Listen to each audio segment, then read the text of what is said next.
Um, I'm Abdul from Plata. I'm Abdul Alim, head of community. So I would like you to tell us a brief overview of yourself. Just Um, Firstly, my name is Najibu Relwanu. with you. Yes, we do. It's very important. I It's very important. don't think I've ever heard Najibu. I think it's just always Najib Ali. Yeah, Najib is a more fancy way to put it. Oh, okay. I like to stick to the traditional one, Okay. Najibu. It doesn't really sound as nice as the Nice. first one, but It's Najibu distinct. is just different. It's better. Okay. I I'm originally from Zamfara State, and yeah, from Zamfara State. My father is from Zamfara, but my mother is from Birnin Kebbi. And what more can I add to it? I started my primary school in Hawa International School, Zamfara State, which I graduated and moved to here, Abuja. I started with JSS Area 11 for my junior secondary school, and for my senior secondary school, I went to Ar Rahman International School, which they now call it Saga. There's a difference now. Yeah, in name Okay. actually. And I graduated and I moved to Canadian Sudanese College in Khartoum, Sudan, and I graduated in 2019. And that's actually Basically, that's. just a brief. So how long were you in Abuja for? Like just the period of your secondary before going to Sudan? I think yeah, that's it actually. Mm. From junior secondary school to till now, till date. Okay. So you went to Sudan and you didn't go back to Zamfara. No. You came back to Abuja. Yeah. Why didn't you go back to Zamfara? That's your place now. Why did you come back to Abuja? Is there a reason Well, particularly? yes, actually, Okay. my family lives here, so Uh, more reason to. would you say you're family oriented, a family person? You don't know how to answer that. So. I really don't know how to answer that. Yes, I'm actually a family person. Uh, though some people would disagree. So if you go back home now, you ask them if you're a family person, they won't agree with you. It's a 50-50 chance. Okay, That depending on who we ask. yes, depending. There are So certain people I relate with more. So okay, not in the sense that I have issues with other people. Like yeah, you just I flow with them more. yes, you understand. Yeah, 100%. I know if you go to my house and you ask my mom will agree. But if you were to ask my dad, he will disagree. Yes, If you ask my sister, she would agree. If you ask my brother, he would disagree. So that's things like that. basically it. Okay. Um.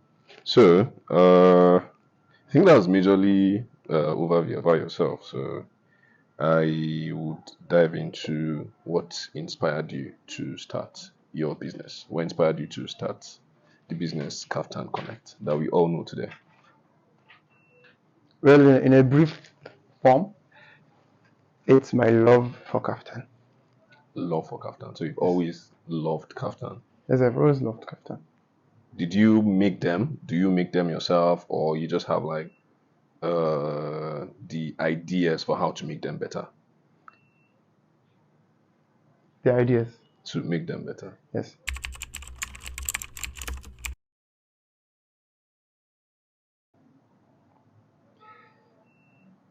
It's a very tough question actually. It is because here is the thing. We've had more successful days than challenges, and it's very tough for me to think of the challenges. But one thing I would put out is I think the process of measurement Okay. for people not in Abuja. That's very challenging. Okay. It's challenging in the sense that you are not taking the measurement yourself. That's number one. So there's a high chance you're not getting the right figure. You don't know what the person looks like. You're not there to measure him. And most times a lot of people think it's okay to measure myself. You understand? Yeah. Without the proper help of a professional, just think, okay, what's so hard about measurement? Let me just measure this and measure that. And what's the size of my t-shirt and the waist of my Trousers. trousers, suit trousers and all? Okay, this is it. And then you take that same measurement, not knowing what's going up, what happened, the whole process of it, Yeah. and you make a kaftan into it and it doesn't fit. It's not the perfect size. And there's a whole issue of amendment. Maybe it has to be returned back from Lagos Yeah. or Port Harcourt or Kano or wherever you sent it to. Then you have to start the process of amendment, which to me, the process of amendment is harder than the process of making a new kaftan. That's very challenging for us. So I want to revert back to a conversation that we had earlier.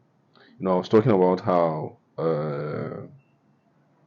we are at Plata, we are very, very interested in community building. So, do you think having a community now where we have other people that you probably might have a direct or indirect relationship with to solve, would they solve this kind of problem for you? So you have like a tailor somewhere that you trust for them to make accurate measurements for you or something. Do you think it is going to be like a solution to this problem? Yes. Or do you think measurement has to be taken by you for you to get it right? No. Like just the right person? It takes the right person. Okay. So I think this can solve this issue You can reduce it. Entirely it can. You can eliminate it. I'm not saying yes, there are mistakes can be made by anyone, even us. Okay. No one is perfect.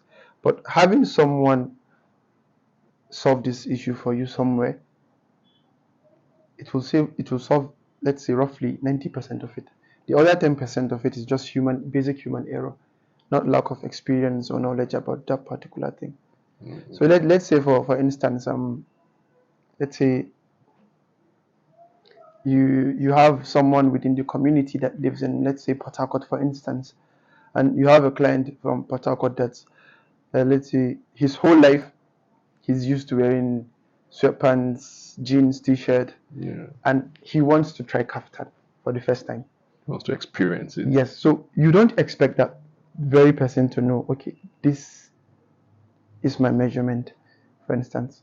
They don't know. They've never made kaftan before. So instead of asking them to go look for a tailor somewhere that can help them do that, and you're not sure who they are going to, you're not sure if they are taking care of the measurement by themselves. People can be tough sometimes to handle with. You can tell someone don't measure yourself and they go buy a tape. Oh, how can, if you can do it, I can do it. Why is it hard? There's no, what's the expert? It's not tip. If I put it here like this, there's no point. So yeah, I think having someone within that community, and then you can reach out to that very person. Okay, hello, I have this so client. I need his measurement to be taken care of and all that. You understand? And having someone help you do that will solve the problem right there. okay. So would you say that's your? I hear you say that's your major like challenge since you started, and alhamdulillah, you said you've had like a lot of like more success stories than you do have like challenges. But what other things, what other factors would you say are like challenge for you as a business? Like the whole what else apart from the measurement aspect would you say has been like it might not be significant, but like what else has been like a challenge for you? Well, I think maybe I can track back to when we started.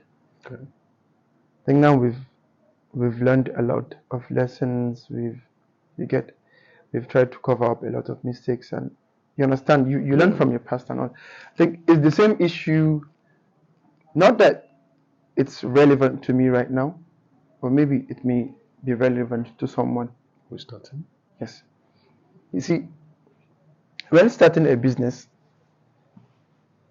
you need to identify who are your customers, the people that add value, and then who are, what do you call it, quote, customers that do not add value. I think that's something, I'm just going to come out and say it openly. That's something people struggle with, business owners like myself that are upcoming struggle with. Having clients that devalue your products in the sense that credits, that's number one. I think that's the only thing. Having clients that buy on credit. Let's say, let's give it an example. Let's say you find an upcoming business person with, let's say, a whole asset of, let's say 50,000 for instance. They have products of 50,000. You as a person, as a supposed client, you buy items of 10,000, and then you somehow refuse to pay that very business owner. So the entire value of that business, instead of when you purchase, it goes up to, let's say, 51,000. He has come down to 40,000. You've dropped 20%. It took 20% out of business immediately. And he has to somehow work his way back up to that 50. And by the time that very client, if they decide to pay, I'm telling you, we work with people. If they decide to pay, I'm telling you, there are experiences we've had, and we don't really say it out, or you understand? Because I believe if you make 5 naira today, and someone tries to take it out of it, I'm a person that I believe what's mine will always be mine. I will work for it actually, but what's mine will always be mine. If we take 5 naira out of our value, I believe the same way we made that 5 naira, we can make it again. You understand? But it may not be the same for everyone. If I can make 5 naira today, someone can only make 1 naira in a week. Yes. So it's an issue actually. People have, any business owner will tell you this. Okay. Though it has significantly reduced due to some decisions you have to take about business and all, but it's a very big issue we used to have. Okay. Thereby you have clients that someone will purchase a certain item and then they are not willing to pay. So working with people has been tough, but I believe this is something we've tackled. But as much as we've tackled it, I think this is something that a lot of businesses have to tackle for themselves, especially people that are just starting. Like I said, I'm not beyond the field of just starting. Okay. I believe I'm every day still learning. I'm still learning. I'm just starting, and there's more ground to cover. Okay. Alhamdulillah. So before you proceed, you said you've been able to tackle the credit, the purchase of items, like paying based on like certain decisions. Is that something that you can share? Like, how have you been able to do that? Well, it has to do with you as a person. It's a decision you need to make for yourself and for your business. Let's say, you see, we've adopted this method of always pleasing the client, which I believe it. I believe in it. Customer service comes first, but we tend to forget. We tend to forget that, Shiva, if a certain client doesn't add value, then it kills your business. That's what we forget. So the first thing you need to do is identify, based on your lessons and whatever, who is actually my client, who is willing to add value to it, and who is not adding value to it. Whoever it is that's not adding value, you can decide to cut it off. The transaction is not beneficial. It kills your business. It is selfish in a way.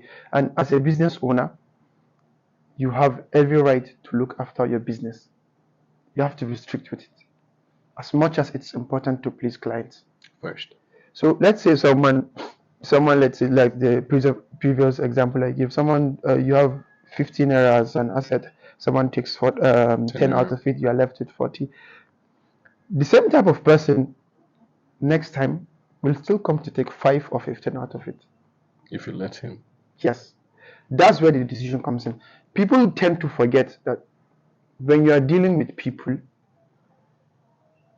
they don't really care about your business sometimes. Selfish. Everyone is selfish. Not everyone. Those a certain Particular set of type people. So when you have your first share of experience, I'm telling you, it's not a Bollywood relationship. You don't expect people to change overnight. It's not Bollywood. Exactly. You know how they do it in movies or whatever. Oh, he will change. You have to leave him. No, he will change. No, Yeah. it doesn't work that way. If they come back to take 5 or 15 of it, here's the deal. Respectfully, the last time so transaction happened, it did not help us in any value.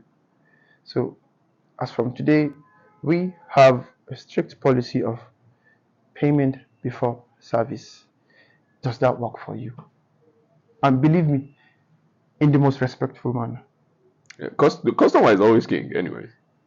Regardless of the customer or whatever, a person is a person. Actually, even though they did not do you right the last time, respectfully, does this work for you?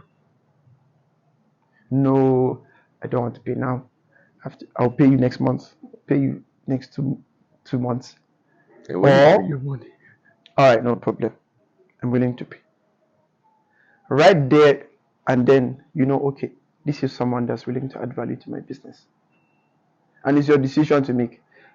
Are you going to do busybody and throw yourself into that pit again? Okay. So if I hear you correctly, basically the way to solve the problem of credit business taking people taking credit and not paying is first of all to be stern with your ground, to have like policies in place to check such people, but at the same time to not be rude about it.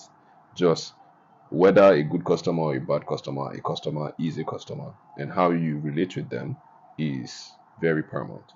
So you're saying to tell the person in different ways, but respectfully, that sorry, if you don't clear up the transaction you have on ground, we will not be dealing with you. And if you want a new transaction, you have to pay for it, clear up the previous debt, and then we will attend to you. So in a nutshell, that's the solution to that problem. That's the solution. So you have to be stern, basically. You have to put your business in a situation where, how do I say this now? You have to put your business in that situation where it comes first for you. Yeah. So I think they should come hand in hand with the client. It depends on the client comes when it comes to service. Your client comes, your customers come first when it comes to like offering of service. But when it comes to like operations and finance management, all of that, your business should come first. I know you are the interviewer, but let me ask you a question. Maybe someone would, it would make sense to people more. Let's say you walk into a supermarket. Okay. And you buy, let's say item A. This is a sardine can. Let's say this is a sardine can. Okay. You come to the counter and you place it on the counter, and they tell you, "If your money is 5 naira, give us the money." You give them your credit card. They debit the money, and then they take it. They put it back on the shelf. They say, "Okay, please come back 2 months and pick it up." It's not going to work now. There's no way that is functional. Exactly. That's how it looks to every business owner. Because if I reverse the case and you pay for your item and I refuse to deliver it to you, it's another case. It actually is another case. It does not. It's the same thing people are doing.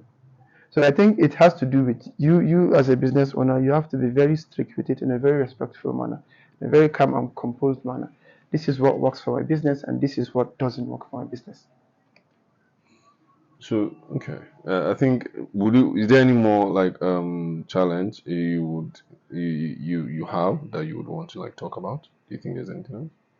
I I don't think that there's anything else apart from it's every business owner experiences this like the you start a business with the intent of escaping uh, is it nine to Nine to five they five. call it or maybe 5 to 9 Yeah, 9 to 5. You and don't want to do 9 to 5 anymore. then you end up doing 24 to whenever you're Yeah, you asleep. do 12 to 12.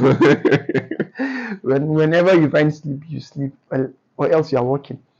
I feel like that's something that everybody says now. So much because of the influx of like entrepreneur in the market.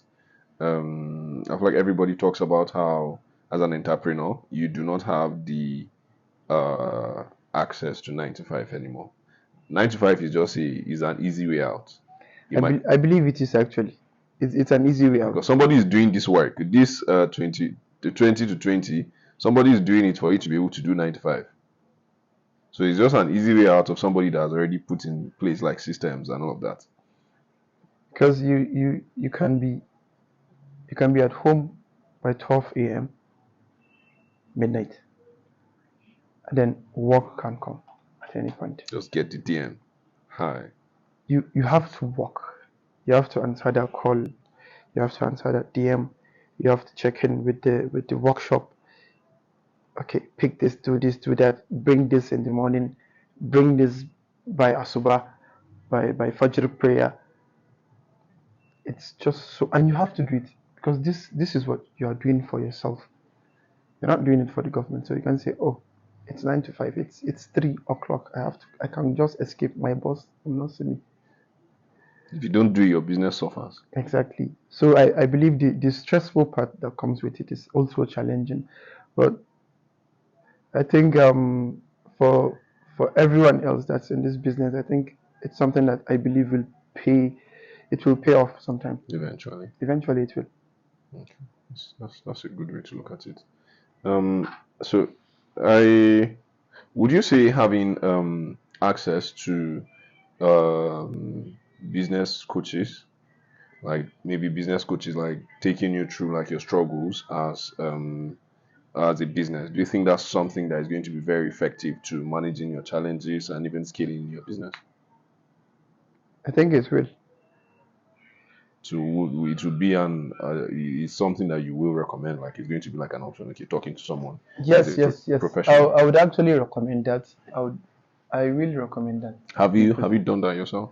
myself no. Myself I actually haven't sat down and discussed any of my challenges with anyone because I'm the type of person that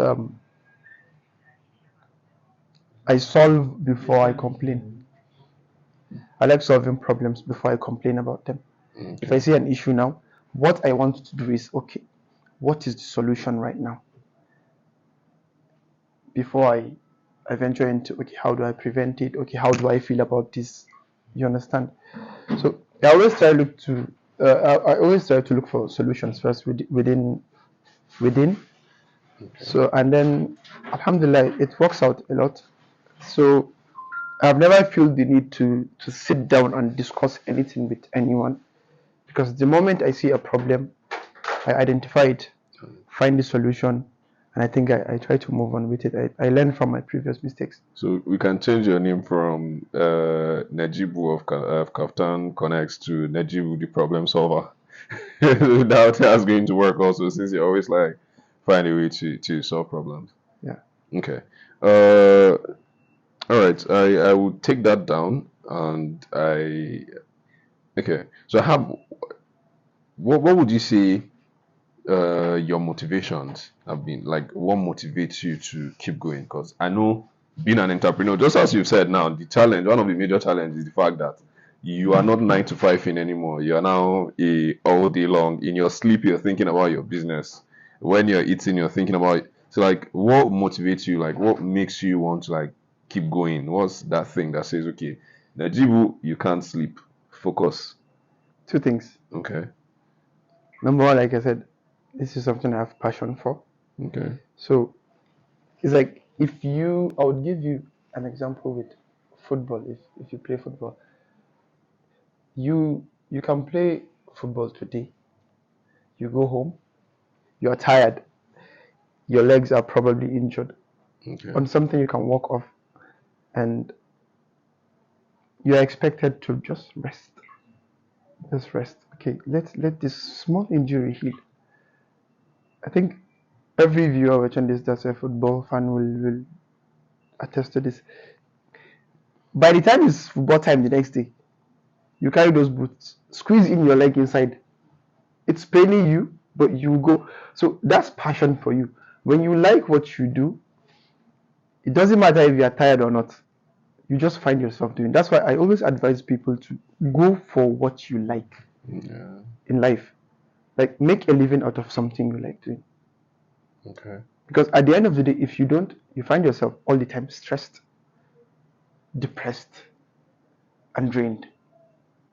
Burnout. That's reason number one, passion. And the second one is adulthood. They said it's discount, sure. They said also discount. It is because here's the reality.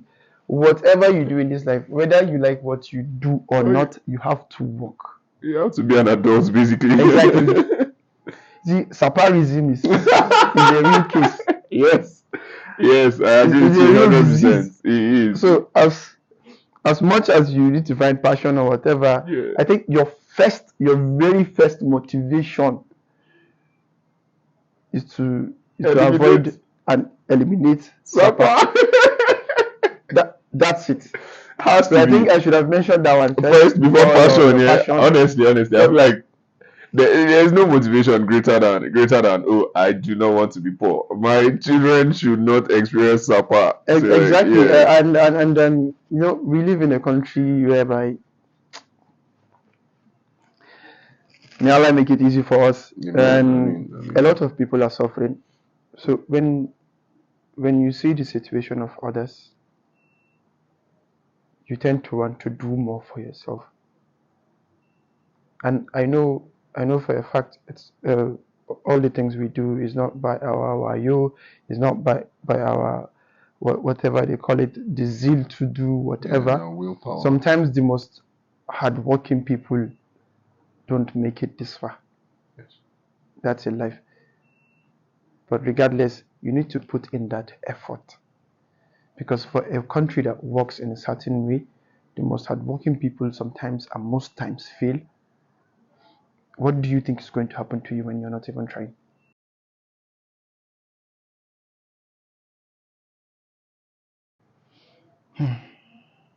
Actually, there isn't any hidden project right now. Okay. Even though yes, we intend to expand a little bit on the work aspect, not showroom aspect, like workshop aspect. We intend to expand a little bit, but that's something we are still discussing, and it's part of the future plan. Okay. Yeah. I think earlier I asked you for your expansion plan. So I'm guessing that's going to be like what's like your expansion plan? Apart from like the workshop now, like for Kaftan Connect, where are we headed? Well,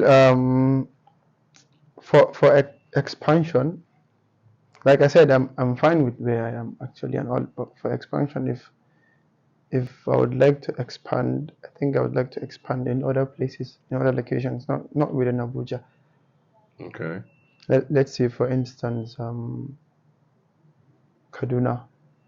Okay. Yes, I think I've had this thought for a while. Why not have Kaftan Connect in Kaduna? Okay. For a start, it's going to be way cheaper than Abuja. That's number one. Running cost, operational, Yes. or Operation, whatever part of it. Apart from the billings of light, I think it's almost the same everywhere. But running Kaftan Connect in Kaduna will be cheaper than in Abuja. So, and then I think there's market for it in Kaduna. Okay. There's a very little competition, and then I think it's something people would want. Well, rather than people ordering all the way from From Kaduna. Abuja, They keep paying for delivery. delivery fees and all. Like, why not have it available for them in Kaduna? What do you have currently? I feel like the expansion is not a bad idea at all. Thinking about it, I feel like this is the region that people, if you are looking at target audience, I feel like Kaduna is a place, is one of the places you're going to find the users of what you offer. So that's not a bad expansion plan. So about networking and collaborations now, would you say, how would you describe the network that you currently have and the network that you plan to have? And then, like, what collaborations do you have right now, Um, I or are think you working on? I have zero collaborations. That I'm being honest. Why the why Like, the there is a certain way I run business that's going to be very odd to a lot of business-minded people. So I think like I said before, I'm happy with where I am in life, and then gradually, I think every growth is gradual. You don't have to rush anything. So collaborations and partnerships and stakeholders type of business is not really something that I've ever wanted to do, which by the way is very effective. It's very nice. But like I said, there's a way I look at business that I take things slow, one step at a time. I think that's part of the reasons why I don't have collaborations. I don't have a huge network of stakeholders and this and that. okay? Okay. I think I was going to ask you what was your reason, but I feel like you already explained it. That with the way you operate, it's going to be better for you to operate as a sole proprietor instead of like having a lot of people breathe down your neck. Let's do this way. It's going to mess with the model of how you already Yes. operate. Okay. Uh, so I asked about challenges, motivation, and all of that. What would you say has been like your key learnings, like from when you started Kaftan Connect to now? What have you learned that if you had to teach someone, like if you had like a prodigy, somebody under you trying to mirror Kaftan Connect, trying to grow in your field with what you do, what have you learned and what would you teach them? Well, the first thing I would teach anyone going into a business like this is honesty. Honesty. That's number one. That's what it takes to run a business like this. You see, we are into a profession that is highly insulted in the country, in the sense that um, I think the only people that receive less insults than the tailors is NEPA Never. Police. and politicians. I think we are somewhere within the fourth. You're, Nigerian tailors. you're competing for We are third and fourth competing. We are place. competing with NEPA. Yeah. So the first thing you need to learn is honesty. You need to understand. You need to understand something. Alaikum Assalam. You need to understand something as someone going into fashion business like Kaftan. Yes, if you have the capacity to take 2 orders in a month, take 2 orders. Because at the end of the day, what you are doing is you are making 2 people happy, and then whoever comes will have to deal with the fact that you are being honest with them. I have I have a limited capacity. This is what I can do, and it's filled up. I can no longer take more. But what most of our people do is this. We tend to have this Over promising yes, what do you call and it? under I delivering. think I like to call it kwadai in Hausa. Greed. Exactly.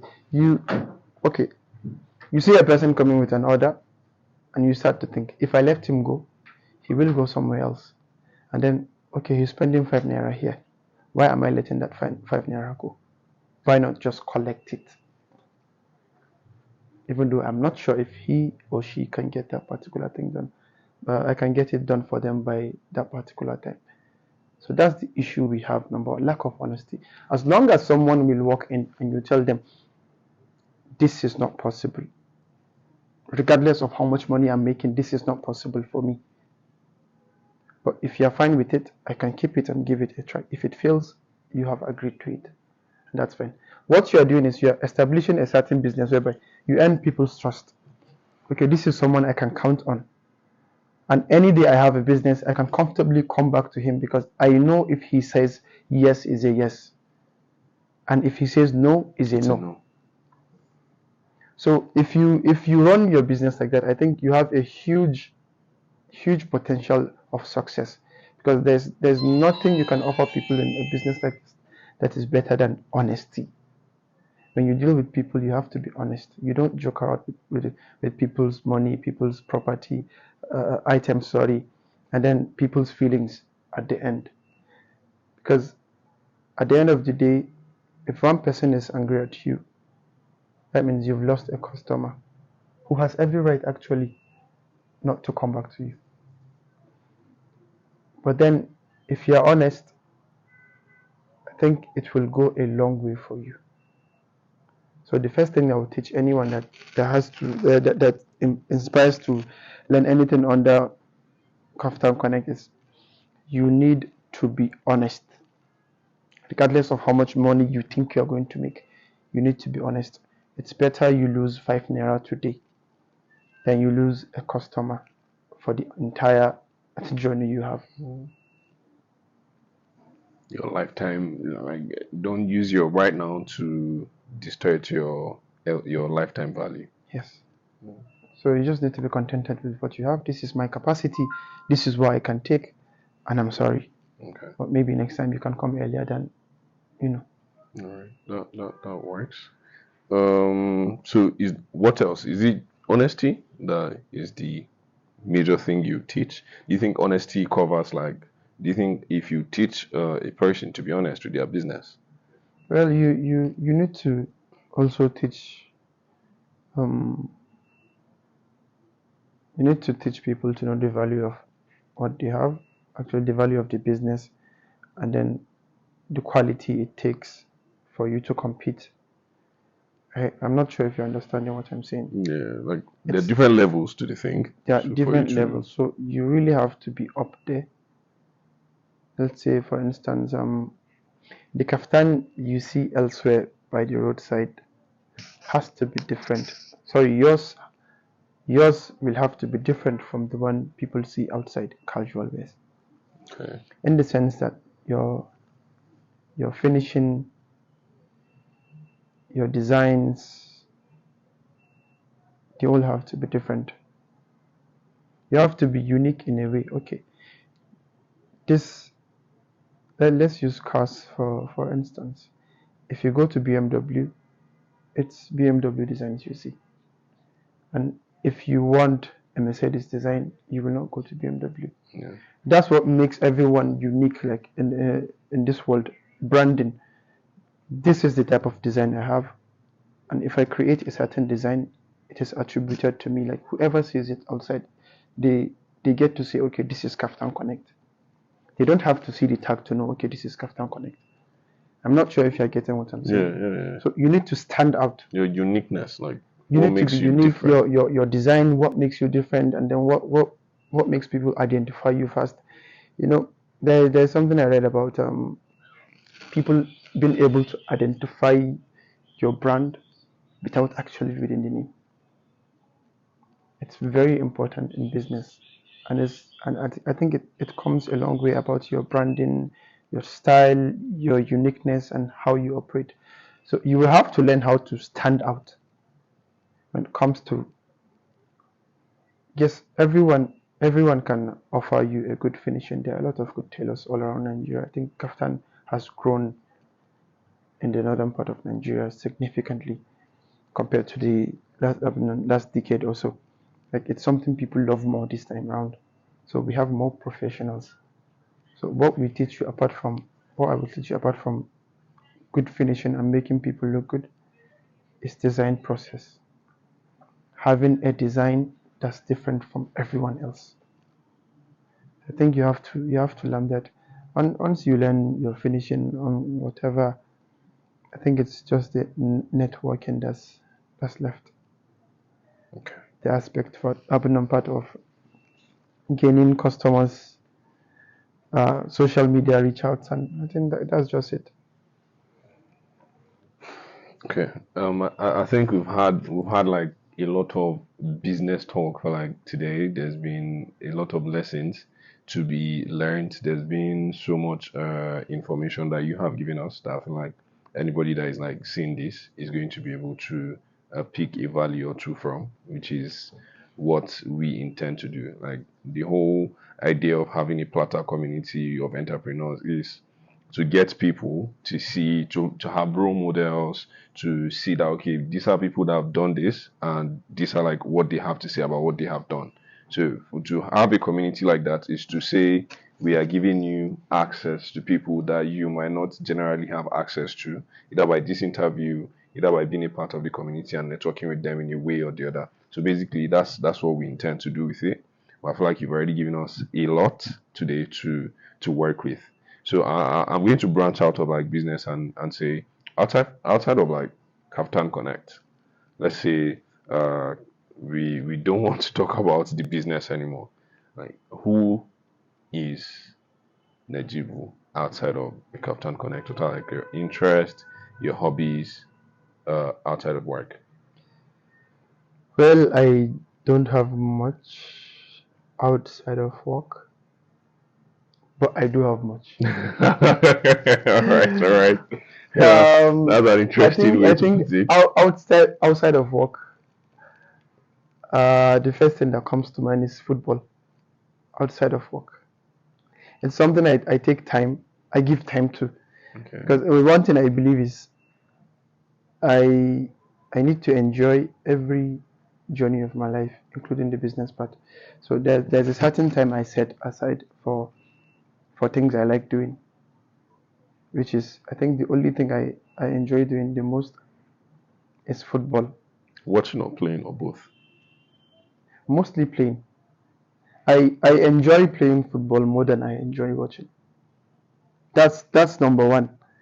Because I don't get the concept of, enjoying watching people play when You more don't. than me playing. Okay. So it's something I actually like so much.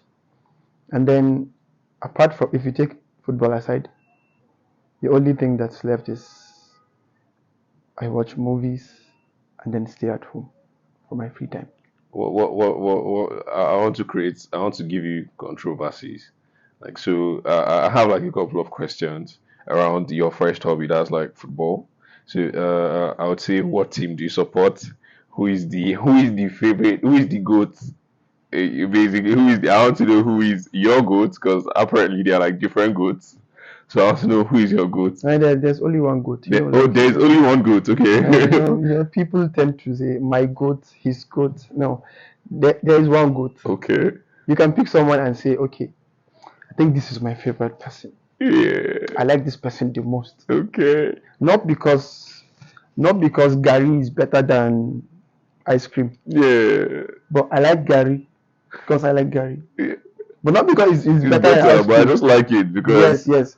So for that question, I think there's only one goat. yeah, I just want to just whisper the name. You don't have to loud it. Oh, it's not obvious. No, my apologies. The I think it is a common name, Cristiano Ronaldo. Everybody knows that name. So everybody knows who the goat is. Yes, I So think that's the goat. that's the goat, obviously. That's interesting. So I want to automatically assume that your favorite football club is going to be Anasar. Yes. People are going to come for your head for this, but it's not. It's Well, not. people will always have their opinion, and Yeah. I think what someone feels should never tamper with the With facts. So let's with the, with the yeah, so people. people's feelings should not matter Yes, when it yes, comes to the facts. yes. It's football, so So what position do you play? I play 11. 11. Okay. All right. So Is there anything else you do? Movies? What would you say? Do you read? Do you read books? No, So what hardly. you watch movies? It was movies. So what movie would you recommend? What's your favorite movie of all time? The GOAT of movies for you? I don't think I have a favorite. You Mm, know, every year they bring out something new, yeah. and currently I'm watching two things on Netflix. Okay. There's the Blue-Eyed Samurai. Okay. It's like it's like an anime, but it's not. I'm not sure what it is. Okay. I don't watch anime, but I think it caught my attention from the trailer and all. Okay. And then I think I ran out of things to watch, and then I started watching Young Sheldon. Young Sheldon is goated. You can't come for Young Sheldon. Young Sheldon is just goated. I'm currently watching the season 6. There's a new season that just came out. I'm watching the season 6 Yeah, of I that. haven't gotten to that part. Nah, nah, yeah, Young Sheldon is goated. So outside all of that, any other hobbies? You said you like staying at home, you like playing Yeah, football and watching movies. Anything else? I think that's it. Okay. So okay. I'm going to accept it. I'm going to let your audience judge if you have any other hobbies you're not telling us, but we're going to leave that aside. I have like a concluding question though.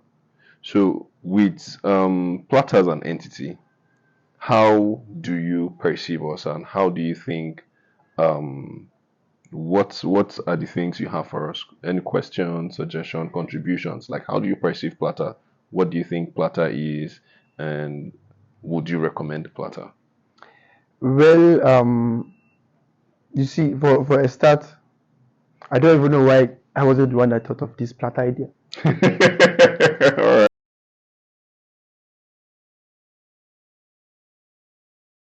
Basically. Well, for my goals right now, I think my goals aren't much. To be realistic and very honest, if you ask me to be honest, I think this is the goal. There's a way I've stationed my life to be at this point. I don't try to dream too big, even though I wouldn't advise anyone not to dream big. I don't try to dream too big. I try as much as I can for the little I have to be enough for me. But Okay. if anything comes on the way, I'm perfectly fine by that. And I'll wake up every day and work twice as hard as I did yesterday. And believe me, with time, there are things in life that you don't really have to plan for as long as you're contented. And for the stage I am in life, I think in business, I think it's a stage whereby a lot of people dream on to get to, Aspiring to be. as they aspire to get to this stage. And like I said, I'm part of the small business owners community. But if you try to look at how other businesses are going, like mine, for instance, the small business owners community, and how people struggle, as long as you look at those below you, I think you tend to appreciate what you have more. Okay. So for me, I'm at the stage of life whereby I try to be contented as much as I can. Because if you are contented in business and all, you enjoy the journey to where you are going. If you set a certain goal of dream big, dream big, dream big, I have to get to a certain stage, I think nothing will ever be enough for you. You will never enjoy the journey of it. I feel like I hear you, but I've heard someone say what you just said in a different way. So I want to ask if it is the same thing. Someone said, my goal is to not have a goal. Now, the person said that from an aspect of when you have a goal, when you achieve it, then there is nothing to look forward to. So There's nothing. there's nothing like the moment you achieve it, you relax. But the moment you do not have like a specific goal, then you just keep working twice as hard as yesterday for you to do more, for you to see that okay, where I am yesterday is not where I am today. I don't know if that's like a very businessy way to look at it, but I want to believe that if one too many people are saying the same thing, then there might be something to look for around that. Are you saying the way I understood that is that for you to be as big as you want, you should not limit yourself. But what I heard you say is to not have to be contented with where you are, but to not relent at what you do. So are we going to say they're the same thing? Well, if I don't know what the intention they had when they said it, but I think it sounds almost the same. Okay.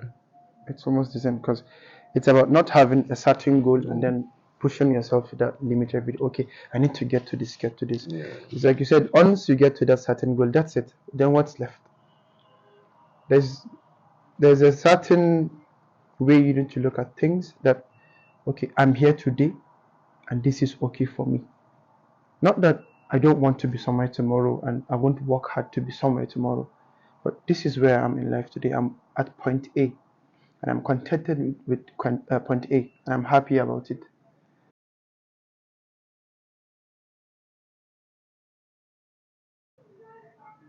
Well, if you ask me what's Kaftan Connect, I will tell you it's a lifestyle. Accurate. Yeah, Kaftan Connect is a lifestyle. It's not just about Kaftan and we here try to be different. Okay. Just like all other brands like us, we try to be different here. We are traditional. We we try to be traditional and at the same time we make you look good. So kind of like a reinvention of something that is already existing, Yes. like not taking the essence out of it, but Yes. giving it like a better feel. Exactly. Giving Kaftan the value it deserves. That's a punchline. The value it deserves. See that makes a lot of sense. Thinking about it, because I think until the previous president, Kaftan did not really hold any value of like he held value, but he just held value to the people that knew what it was. Yes. And then I feel like there's a surge from like 2018 to now of like the rate at which people consume the product of Kaftan. That's for weddings, for even I think when fabrics came, when it was not just shadda anymore, and those other kaftan type that we're all used to. I feel like it was a game changer. Yes, it was actually. You see, the issue is I like I said, I'm a very traditional person. What I have, I try to make value out of it, and I see no reason whereby as a traditional person, I try to give the Western clothing more value than mine. That's for me. It's my identity. So I am not to take someone else's identity and make a value out of it or be proud of it or you get what I'm Yeah, trying to I say. understand. So for something that looks this good, you have to uphold it. You have to give it. You have to set it out. You have to put it out for people to actually know. Because here's the thing. Just like every other place in this country, there's a certain respect Kaftan gives you Yes. that no any other clothing can. Yeah, hundred Not percent. suits, not sweatpants, nothing. Not your tie and shirt. Definitely, Nothing. kaftan gives you. Yes. That's the value Kaftan has. And I wouldn't say it's sad that some people don't recognize it till this point. But all I'm saying that just give it time. Would you also say there's the right kaftan for the right person? Like for every person, there's like a different style or different for kaftan now. Like, would you say everybody has like their own kaftan? Like the way there's a style that will fit you. It's not the same. Like I'm wearing short sleeve now, you're wearing long sleeve. Would you say everybody has like you have to find what works for you with kaftan, or kaftan is just one size fits all? You have to find what works for you. So is that something you can give to someone? Yes. It depends on your body type. It depends on you as a person. That's why kaftan is unique. There's a kaftan for everybody. So it's not like tie that okay, any tie you wear, provided you have the right combination, you can just do tie. No, So kaftan, you have to find okay, this is my body type. this is my body type. This is the This is length what I should fits me. wear. This is the length that fits me. This is the type of fabric that sits well for me. I'm comfortable with. You have that range to pick. Okay, I want a heavy fabric. I want a light fabric. I want it transparent. Not in a transparent way, you understand? Yeah. I want it thick. I want my design simple. I want it plain. I want a full blown design. You understand? It's So limitless, the you have options. these options that you pick, and then this is what fits me better, and you go for it. Okay. That's kaftan for you. So if I hear you, kaftan is an identity, Yes, and it is. also kaftan is that thing that you don't you have what works for you. You can't just go to the market and say, okay, guy, I just want to wear kaftan. So you have to look for what works for you, what fits you, and then you go with that. Yes, you have to go for what fits you. Color is important as well. Your complexion. Okay, what type of colors fit me the most? Am I a dark person? Am I bright in color? Am I light skinned? You understand? There's a certain color that fits you the most, and you have variety of it, variety of designs. So I believe there's a kaftan for everybody. How do you feel when you talk about kaftan? How does it make you feel? Like just talking about kaftan. I can see when we were talking earlier, when you started the conversation, like you're a little relaxed, like you're growing into the conversation. But the moment the conversation just turned to talking about kaftan, there's so much energy in the way you're talking. Kaftan, complexion, it's like Yeah, always ready to talk about kaftan. like I said, it's a bit sad that our people don't see the value of kaftan. And here's the thing: if you were to ask me, or if my opinion holds any value in the society, we would not be wearing suits as a mandatory uniform to workplaces or whatever. Yes. I believe we're a country that is filled with different beautiful cultures and traditions. So I'm not going to say I'm not going to attribute or apply my own tradition onto others. But what I'm saying is that To be we embedded. we should have the freedom to choose what we should wear. You understand? I Yeah. feel like what do you call it? We are still trapped in this certain West, mental slavery of westernization. westernization actually. That you have something that is more beautiful than the white man's clothing, and then you are still forcing people to wear the white man's clothing, but then you're abandoning yours. To a certain point, you only see people wearing kaftan on Fridays. Yes. For what reason? So, a little backstory to what you just said. So when the place I currently work, uh, when I was going to Kaduna, I was ready to go all kaftan. I made new kaftan. A lot. I made about a couple of new attires. Okay, I'm going to be wearing kaftan. It's Kaduna now. They should allow it. And then I got to work. The first day I wore kaftan. The second day I wore kaftan. The third day they called me to HR to tell me that so we don't do that here. We have a uniform and that's not it. That's what I'm saying. Like for a place of work, what I'm there to do is to offer value, Yeah, offer service. I'm not there to uphold any certain westernization. You understand what I'm saying? yeah, I'm a person. I have an identity, and I think my identity should speak for itself. yeah. I should Sure. be able to showcase my own identity. And then what's even more confusing for me is that these certain people that force people to wear the clothing or whatever. Not that I'm not saying I have general problem with it. Like everyone can choose to wear what they want to wear. Yeah. But as long as like we are enforcing the white man's culture onto our people, for me it will forever be mental slavery.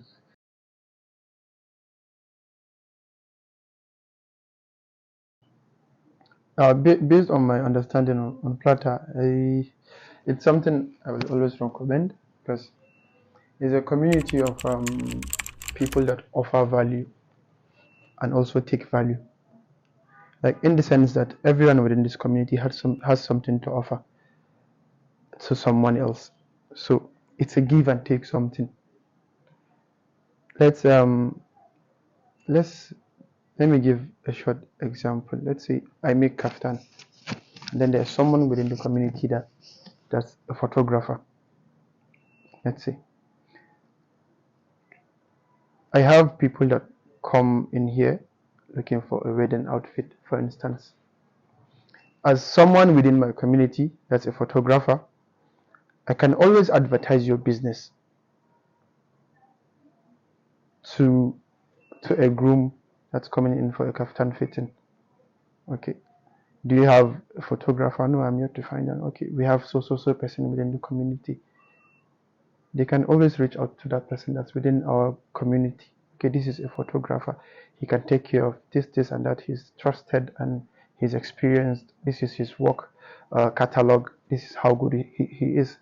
And then in return as well, when that particular photographer is called upon to a wedding or something of sort, a ceremony, okay, they want to book him ahead of time, they can always offer our services as well.